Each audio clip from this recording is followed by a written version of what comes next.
Us being the birthplace of the skyscraper. So, 1885, home insurance building, 10 stories tall, and we had all this new technology, steel, the ability to roll out steel, lighter materials, cladding on the front of those buildings, cranes. If you're working on the 103rd floor of the Sears Tower, you want to walk up and down stairs every day to get to work.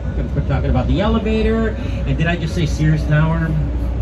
Yeah, I meant Willis Tower. Here's the problem. I'm very old and I'm stuck in my ways, and they keep changing the names of these buildings, and I'm not having it. I'm going to call it the Sears Tower till I die. But it is called the, there's my Chicago peeps, you can hear them. But it is called the Willis Tower, and we're going to see that a little later on in our journey. You know what we're not going to see?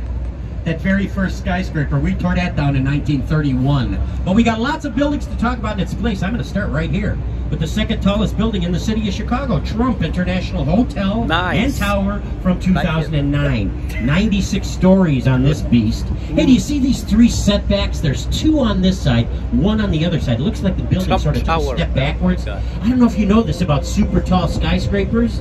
The wind is always trying to blow them over. So the architects, they have to come up with design elements that trick the wind, and that's one way of doing it. Now the designer of this building, he's a Chicagoan. His name is Adrian Smith. You know he's responsible for the tallest building in the world?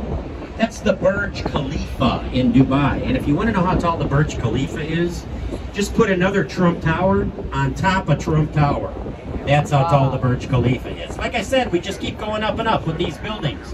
Another very important name in architecture right here, Ludwig Mies van der Rohe, the father of modernism. That's his very last building right there. But he came to Chicago, escaping the Nazis from Berlin, and taught architecture here till he died. That was his very last building. He didn't really teach all of his students in his aesthetic, though. I mean, this is modernism, and it was the most influential architectural style of the 20th century. A lot of students that he taught followed in that modernist or international style, as it were. He had a philosophy of architecture, less is more. But not all the students followed in that less is more philosophy. He had a student by the name of Bertrand Goldberg, who was not a less is more kind of architect. You know how I know that? Because these two buildings are his. These two corncob towers right here, right next door to his mentor's very last building. What could be more different? That's Marina City from 1967. We were trying to lure people back in from the suburbs. We had a lot of suburban flight back in those days. We said, come on back, well, we've got something here. It's called a city within a city. We'll give you everything you need. Residences, parking, a marina. Inside there's a hotel, nightclub, bowling alley, and grocery store. Oh, and if you're wondering how many cars have fallen off the parking lot, the answer is 2. But they were both on purpose. One was for a movie, and one was for a commercial, so nobody got hurt, okay? Did they wave back at you? With all fingers? Okay, good. All right, we're going to go underneath another bridge. We're going to go underneath a lot of these. We got 37 of these guys. They're called Trunnion Vascular bridges. Fancy way of saying seesaw. They all open and close like this, and they all work. You know why? This is a working river. We have to keep it open every day of the year, no matter how hot, no matter how cold. If it gets so cold in Chicago that the river starts to freeze, we'll send an icebreaker down it. Because I've seen barges on this river on Sundays. I've seen barges on this river on Christmas Day. The river never sleeps, so we have to be ready for whatever it throws at us, and that means the bridges have to be ready to open as well. Now, if you were on this river in the 1900s, it was a completely different place, highly industrial, full of a lot of cargo ships and warehouses, like this guy coming up on your right. One of the few warehouses left. This is from 1914. It's the Reed Murdoch Center. But this building's going to mess with you, and I'll tell you why. You see this clock tower right here? If you count the sections of the building to the right, there's 1, 2, 3, 4, 5, 6. But to the left, there's only 5. What's going on here? Well, when we were putting in this next bridge, that building was in the way. So we actually took out one whole section of the building, smashed it back together, and hoped you wouldn't notice. Now, if you like the environment, and who doesn't, you're going to like this next building coming up on your right because it's a Platinum LEED building. That stands for Leadership in Environment and Energy Design. 300 North LaSalle by Picard and Chilton. Most of this building is made with recycled materials. Here's a half-acre park on the roof of the building. that they use the rainwater they collect up there. They even use river water to cool the building. On a day like today, they'll bring that water in. They'll cool the building with it. Then they'll filter it and send it back into the river cleaner than it was before it went in. Platinum lead, that's about as high as you can go. But I know what you guys want. You want big, right? Everybody comes to Chicago to see big buildings. Well, I look no further, because this next building coming up on your right was the biggest building in the world until we built the Pentagon. Wow. This is the Merchandise Mart from 1928. How big is it? Inside, there are 4.2 million square feet of space. 8 miles of hallways, 4,000 windows. It takes up 2 city blocks. You know, back in the day when they were passing out zip codes to cities, this building got its very own zip code. That's how big it is. It used to belong to the Marshall Field Corporation. They're a very big retailer. We're a very big retailer here in Chicago, and that explains these 8 heads sitting on pillars in front of the building. Those are big shots in the world of retail. F.W. Woolworth, Aaron Montgomery Ward, the 2 guys that started Sears, or as David Letterman referred to it, the Pez Dispenser Hall of Fame. Wow, there's a street party going on up there. And you know, if you were on this river in the 1800s, it was a completely different place than the 1900s. That's because that's when people first started coming here. The very first settlers showed up around the early 1800s, and this is where they hung out, on Wolf Point. It was a good place to hang out. It's where the river splits, so it was very convenient. You'll notice that there's a bunch of new buildings on Wolf Point, but I want you to look at this newest one that's going up. This is Salesforce Tower, and this will give you a really good idea of how modern buildings go up. Remember that steel skeleton I was telling you about? There it is on the outside of that building, and you can see the lighter materials, the glass and the steel, cladding on the front of that building. You know what you're not seeing here? What holds these buildings up? I mean, they're pretty heavy, and you need something to go down to the bedrock to hold these buildings up. And that's not an easy thing to do in Chicago, because we're practically in a swamp here. So you have to go way down, 50 to 100 feet through mud and muck and clay before you finally reach that purchase. Once you do, though, those columns hold the weight of these mighty monsters. Anyway, we're going to go up the north branch of the Chicago River right now for a little bit. Oh, before we do, I want to point out this beautiful building at the River Point. Guess what it's called? River Point. Very good. And then I want you to look at that wall in front of it, because it's got holes in it. Portholes. And all these like fans and what? Well, I'm not going to tell you till we turn around and come back down the river. I just wanted to create some suspense. Did it work? Oh, good. Yeah, we'll talk about it on the way back down the river. I am going to talk about this next building coming up on your left, however, and that's the Residences at River Bend. You know the interesting thing about this building? All the hallways are on the other side, or the back end of the building.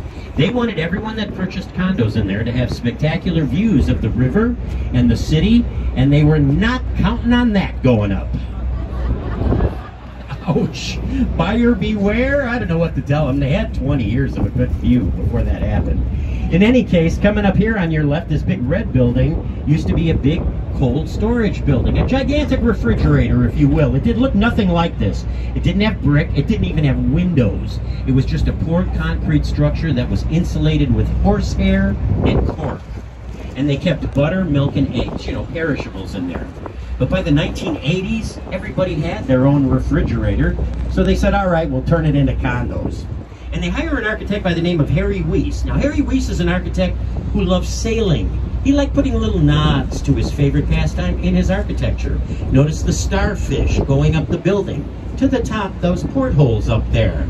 But if you really want to know what a nut this guy was about sailing, take a look at these 4 cottages coming up here, because these are Harry Weiss as well. And doesn't every one of them look like a ship? Look at that. The windows look like sails. There's more portholes, more circular staircases going up. The guy loved sailing. We're going to see a few examples about that, a few more examples a little later on. Uh-oh. Who are my Chicago peeps? All right, you know why I'm standing underneath here then, because we're going underneath the Dave Matthews Bridge. I'm not going to tell you that story because it's disgusting. However, we're going to have a big break on the South Branch, and if you still want to hear it, come on up and I'll share it with you. It's just too disgusting to share on the mic.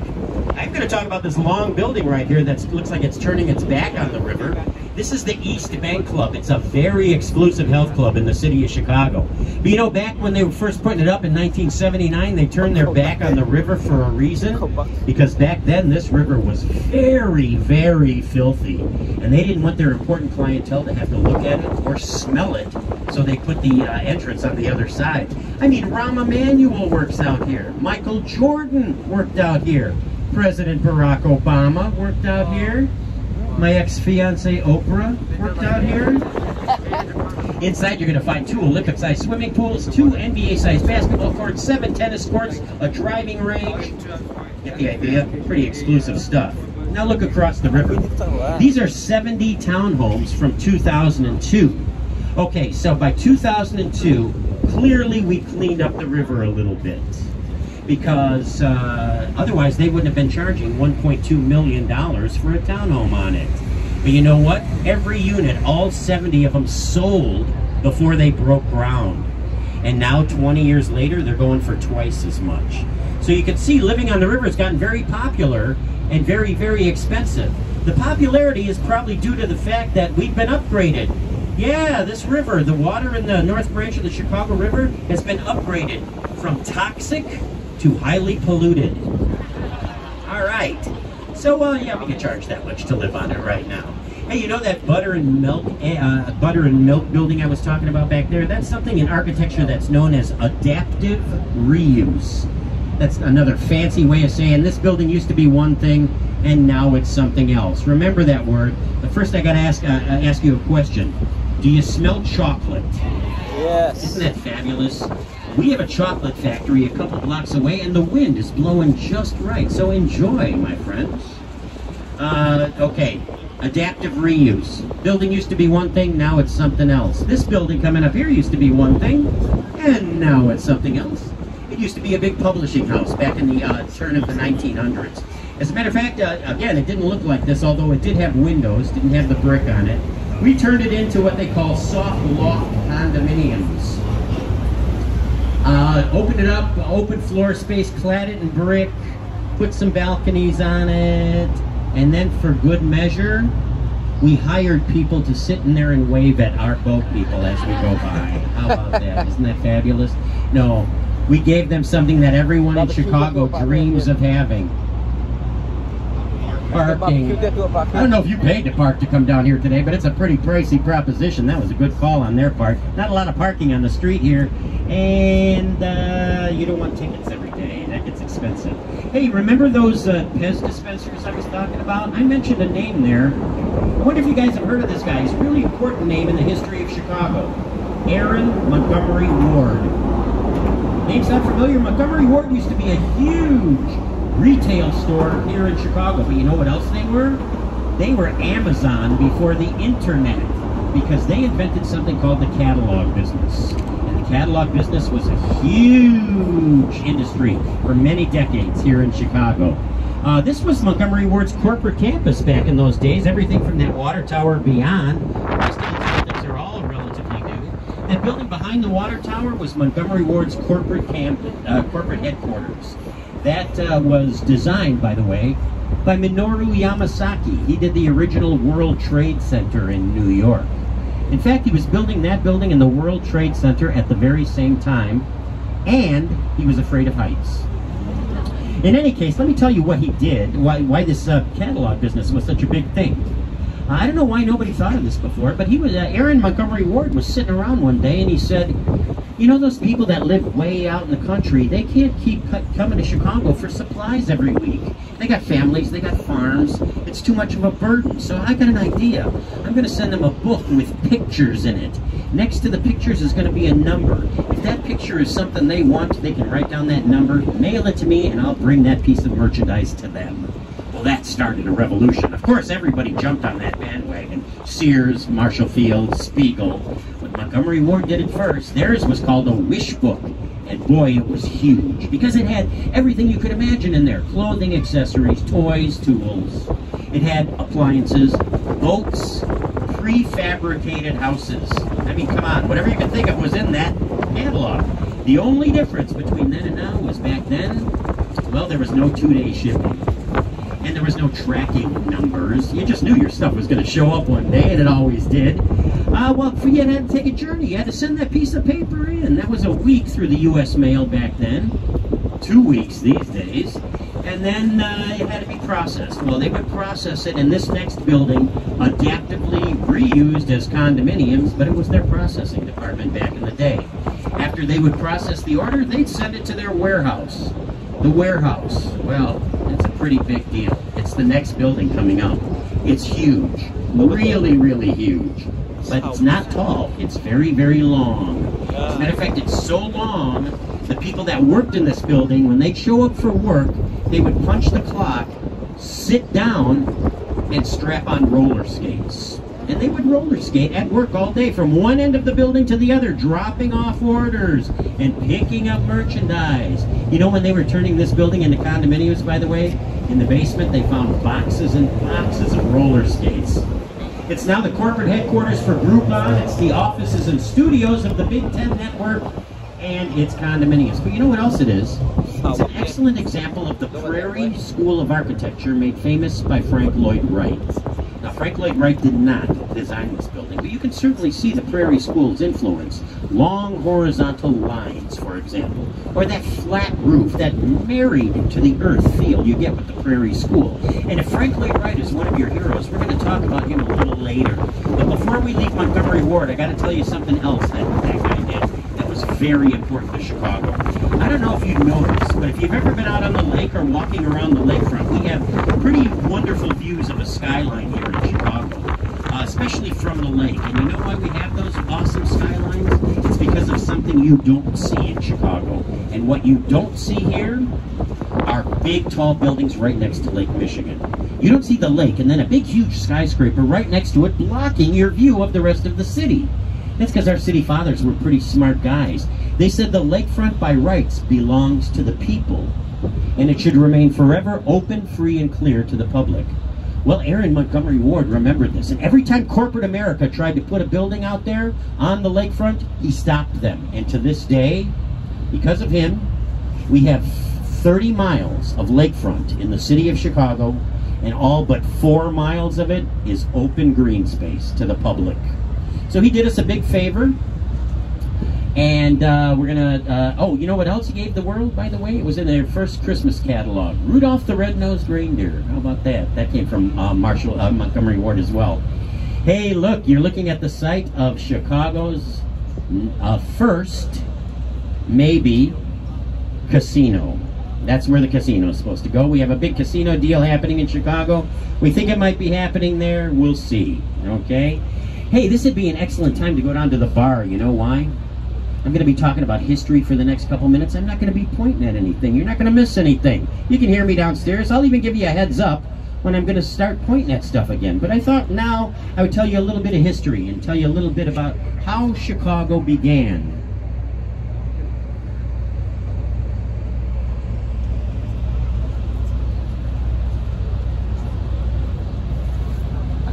Didn't I have some people from France up here? L'histoire de Chicago commençait avec deux Français en canoë. Did I say that right? Ah, I'm getting a yes from back there. Okay. And for those of you that didn't understand what I was saying, that's because everybody spoke French back then when Chicago was first discovered. 2 Frenchmen in a canoe were looking for a shortcut to the Great Lakes from the Mississippi River. They found it when they met some nice Native Americans in western Illinois who said, hey, we'll show you a shortcut. So they take them through this river system, right? They portage them across a piece of land. They dump them in the Chicago River. A couple hours later, they see Lake Michigan. They're like, wow, this really was shorter. You know, if somebody cut a canal through that area we just portaged across, a great city would rise up on this spot. And they were right about the great city. It only took us 250 years to build the canal. But it was the promise of the canal that brought people to Chicago. So in 1803, the Army built Fort Dearborn right across from where we docked our boat to protect the brand new settlers. There were about 300 people there. But by 1830, we had 3,000 people. By 1850, 30,000. By 1870, we had 300,000 people in Chicago. But then something happened that interrupted our growth. Our entire city burned to the ground. On October 8th, 1871, that was the start of the Great Chicago Fire, and it was devastating. Over a 3-day period, it burned 4.5 miles of the city down. It left a third of the population homeless. It killed 300 people. And after it was over, everybody wrote us off. They said, no way is Chicago bouncing back from a tragedy this big. But we have a nickname here in Chicago. We're called the City of Big Shoulders. You know what we did instead? We gathered together all the debris from that fire. We pushed it out into the lake, and we made our city bigger. You're going to see buildings built on the ashes of the old Chicago a little later on in our journey. And then we rebuilt our city in 22 years. 22 years. We were pretty proud of that. Well, we had help from architects from all over the world, brought in new technology, new styles. They melded styles. We began to see buildings nobody else in the world had ever seen. And after 22 years, we were ready to show off the city again. But how do you do that in the 1890s? Not a lot of social media back then. But you know what they had? These crazy things called World's Fairs. You know what those are? A city somewhere in the world would be chosen to have a fair. The rest of the world would come to that city. They'd discover what that city had to offer, go tell the rest of the world about it. Paris had just had one, unveiled the Eiffel Tower, everybody was still talking about it. We knew the next World's Fair was going to be in the United States, so we wanted it. We sent a bunch of politicians to the East Coast to lobby for it.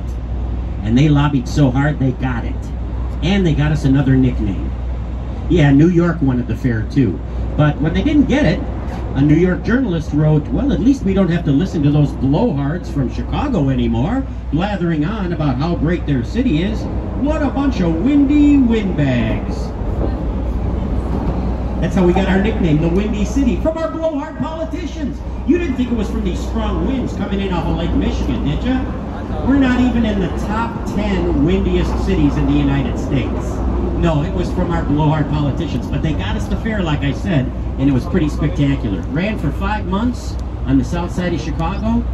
Half the population of the United States came to that fair, as well as people from all over the world. We even had our own Eiffel Tower. But it wasn't a tower, it was the world's very first Ferris wheel. And that was engineered by George Ferris of Pittsburgh, Pennsylvania. Big, huge hit at that fair. One of 2 World's Fairs we had in the city of Chicago. Believe it or not, we had another one in the middle of a depression in 1933. But we were celebrating our birthday, 100 years, so we had reason to celebrate. You know, something else really important happened in the 1890s, but I'm going to save that for the South Branch of the Chicago River because that's closer to where it happened. I'm anxious to get to the 1900s because not only did we have 2 world wars and a depression and a World's Fair, but we had 2 big building booms and lots of crazy stuff that was happening in Chicago as well. You know, one real crazy thing that happened in 1992 happened at the Dave Matthews Bridge up here.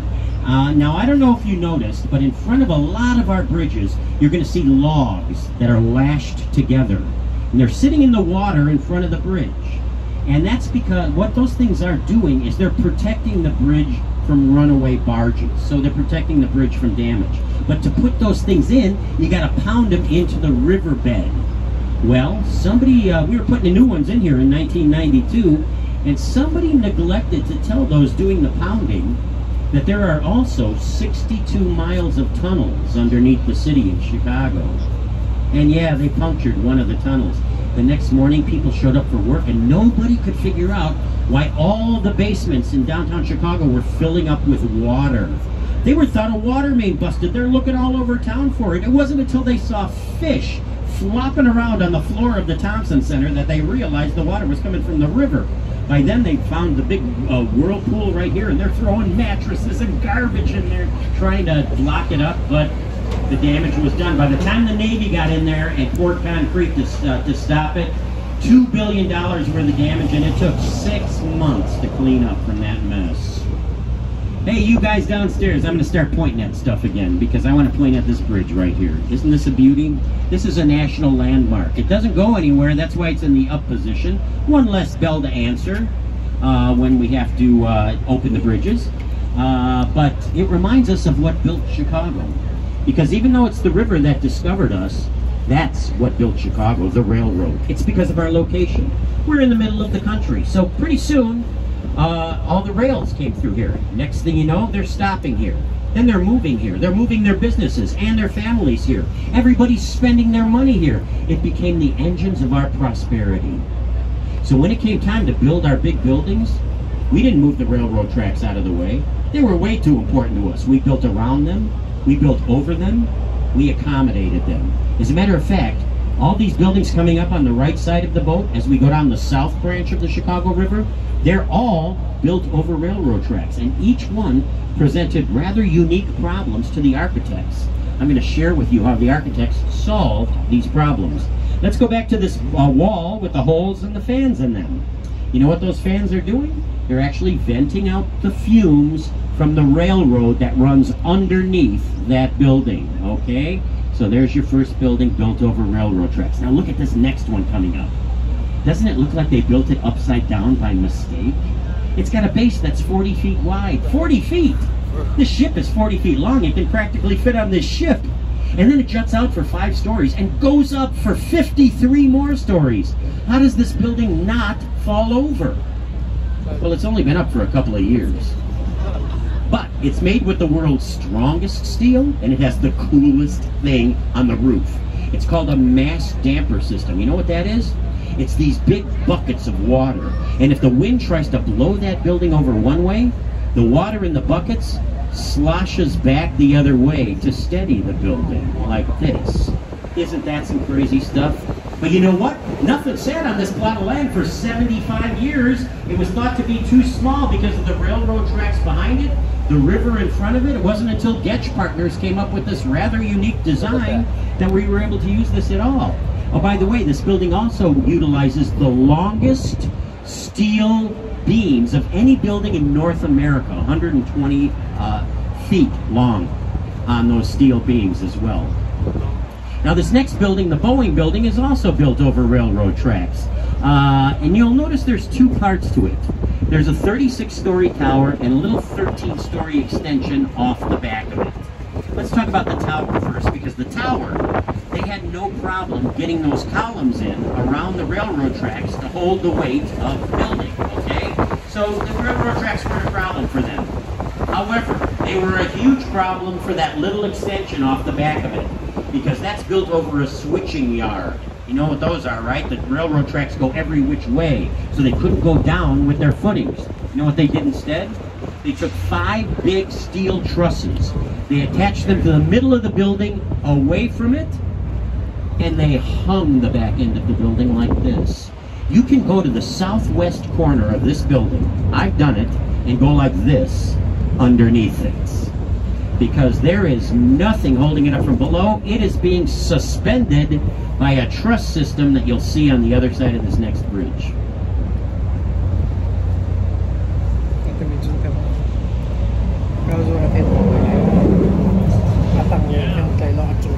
When you look on top of this building, you'll see a big white X with 2 beams going down to either side of it, and that's truss number 1.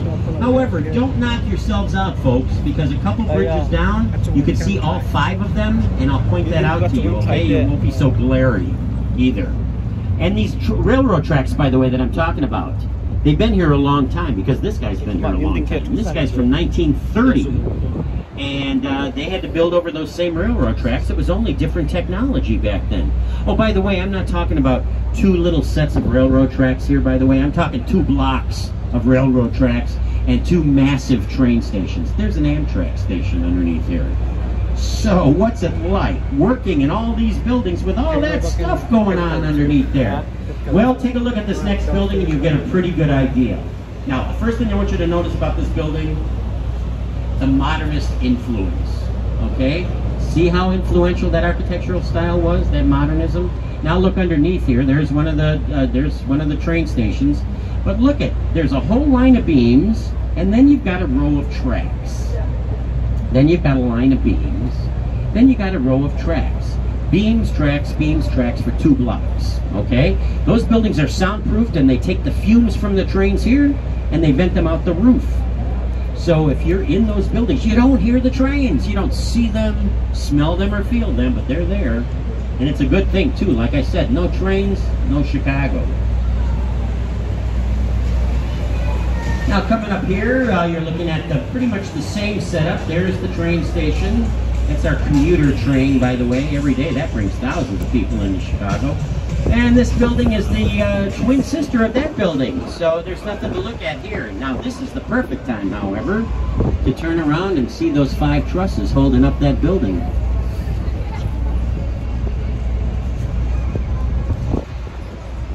You know, when we're talking about all these buildings, I'm mentioning the names of a lot of architects, because of course they're the rock stars, right? Architects. But you know what? You know who doesn't get enough credit? The unsung heroes of architecture. None of these buildings would go up without a structural engineer. And they never get any of the glory, but they do a heck of a lot of the work. What is engineering? Let me show you. Take a look at this next building, and I'm not talking about the big white one. I'm talking about the little black one behind it. And look at the X's on the outside of that building. See those X's? Those are holding it up and keeping it from twisting in the wind. That's not only engineering, that's the work of a genius by the name of Dr. Fazlur Khan. He's been called the Albert Einstein of structural engineering. And he's responsible for 2 of the tallest buildings in Chicago, and both those buildings have had their name changed. Here's a little hint for you. We're going to talk about him in a minute. The reason that those X's are on the outside of the building, that used to be a place where they traded commodities. So the traders inside the building had to be able to see each other across the floor. They couldn't have big pillars on the inside. So they had to put these supports on the outside of the building. Now, another architectural term is contextualism. Contextualism means that it mirrors its environment. I'll show you what I mean. This building is a perfect example of it because the river curves here, and the building follows the curve of the river. But then the river abruptly straightens out, and the building straightens out with it. Now, if you look at the glass on this building, it's the same color as the river, and as you go by it, it looks like ripples of water, doesn't it? It's now look at the building as a whole, and you're looking at a river of a building. And that's a good example of contextualism. And that's an Amtrak station underneath it. All right, here's a happy ending. We got our old post office back. Hallelujah. This next building coming up on your right was the biggest post office in the world when it first opened. Oh, we needed it because of all that catalog business. All those catalogs going through, all that merchandise. But then the catalog business went away, and the post office tried to sell it, and they tried to sell it. Do you know it sat vacant for 22 years? But it's finally been sold. The renovation's complete on the inside. I just had a tour. It's beautiful. Art Deco lobby. I'm a huge fan of Art Deco. I don't know if anybody else is, but if you are, you should walk down here and check it out. Absolutely stunning. Now, they can't do anything to the outside of the building, and I'll tell you why. It's because of this bridge we're going underneath here. This bridge is a highway that connects downtown Chicago with the western suburbs. Ironically, in Chicago, we refer to these as expressways. In any case, this expressway goes right through the post office. There's a big hole in the post office. The road goes right through it. The post office continues for another block on the other side of it. They're going to get rid of these red brick edifices here. I hope they turn it into, there's a 3.5-acre park on the roof of the building that's gorgeous. Pickleball courts and beehives and walking paths, absolutely stunning. Maybe they'll do something nice with the river area here too after they tear all this down. We're just happy to have the old guy back. And speaking of the post office, well, like I said, they didn't need all this space, right? But they're still a working concern. They had to go somewhere, so they went across the street. This is the new post office from 1996. Now you're looking at the back of the building. There's not a lot to see here, but on the end here is a big glass encased space. That's the post office's event center. Yeah, they're hoping you'll use this for your private events. Because, I mean, let's face it, if you're planning a destination wedding, the first place you think about is the post office, right? Yeah, nobody's taking them up on it yet. Which is really too bad because it's, like I said, it's not a bad looking building, but you know what? Even if you rent the space, you can't get near the river here because this is federal property. They don't let anybody down here. It's very restricted. So if you can't get near the river, why bother? If you want some river action, look across because there's a ton of it going on over here. Now this part of town back in the 1900s was the most notorious part of Chicago. It was called the Levee. It's where all the gambling, all the vice, all the naughty business was going on down on this part of town.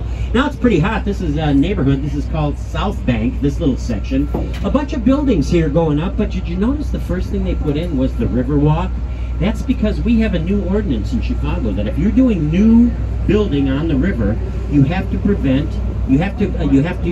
have open green space for the public. We're trying to do with the river what our forefathers did with the lakefront. Now, of course, if you were a building built before the ordinance and you didn't have river access, you didn't have to put it in.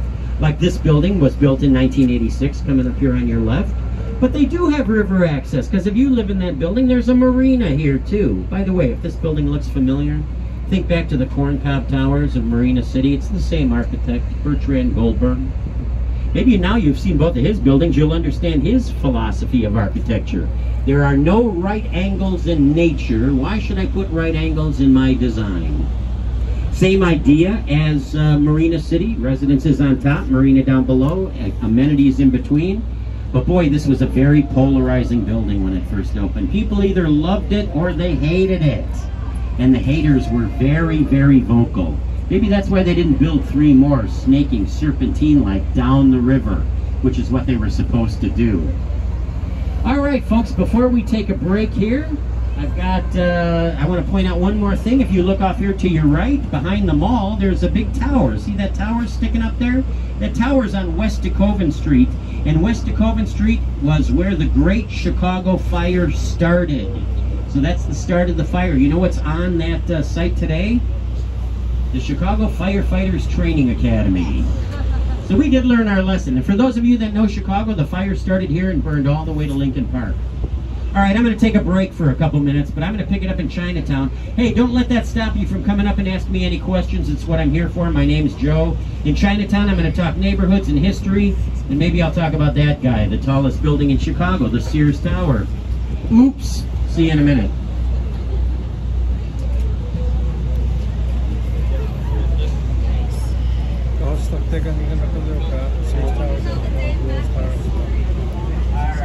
Skydeck to the go. Dave Matthews story. All right, you want to hear the Dave Matthews story? I'm going to tell it once.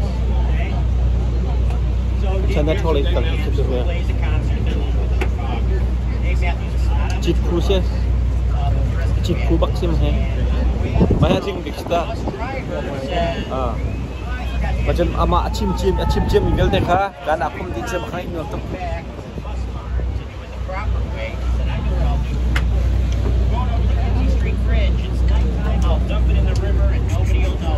Atu jo China thong lai kan kali ka bagi kat lai